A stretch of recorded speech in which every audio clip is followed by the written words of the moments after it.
జిల్లా ఆత్మకూరు లోకాయుక్తకు వచ్చిన ఫిర్యాదు మేరకు ఆత్మకూరు పట్టణంలోని సాగునీటి వనరులను అక్రమంగా ఆక్రమించారని ఆరోపణలపై తిరుపతి నుంచి వచ్చిన ప్రత్యేక బృందం విస్తృత పరిశీలన చేసింది. కాలువలు, చెరువులు వంటి ప్రభుత్వ నీటి వనరులను ప్రైవేటు వ్యక్తులు, సంస్థలు ఆక్రమించి ఉపయోగించుకుంటున్నారని ఫిర్యాదులు పేర్కొన్నారు. ప్రత్యేక బృందం సభ్యులు ఆత్మకూరులోని స్పార్క్ సిటీ, అలుగు కాలువలను, చెరువును పరిశీలించారు. ఇరిగేషన్ శాఖ, రెవెన్యూ అధికారులతో మాట్లాడి వివరాలు సేకరించి లోకాయుక్తకు త్వరలో నివేదికను సమర్పిస్తామని తిరుపతి చీఫ్ ఇంజనీర్ వరప్రసాద్ తెలిపారు. ఈ కార్యక్రమంలో నీటిపారుదల శాఖ ఎస్సీ మరియు ఈఈ, రెవెన్యూ శాఖ తహసీల్దార్ పద్మజ కుమారి, వీరి సిబ్బంది మొదలైన వారు పాల్గొన్నారు.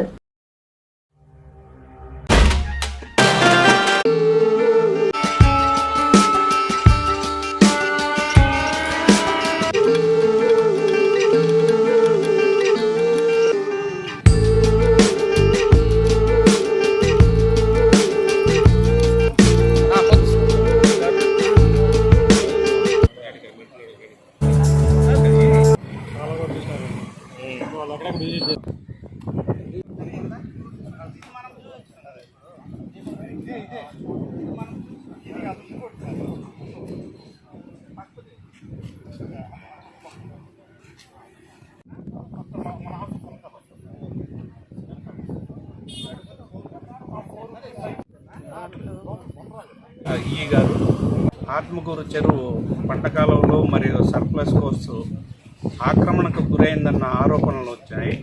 లోకాయుక్తలో పిటిషన్ వేసినారు. దాన్ని ఎంక్వైరీ చేసి రిపోర్ట్ సబ్మిట్ చేయమని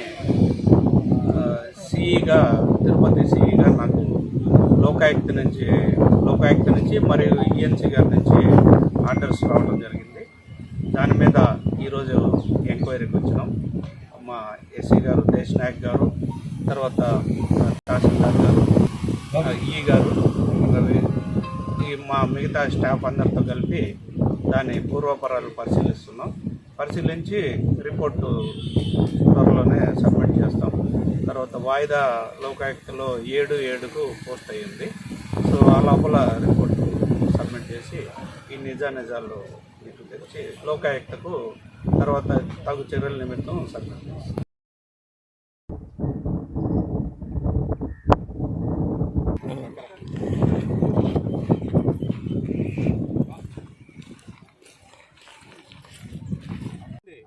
నంబర్తో రిజిస్టర్ అయితే చాలు.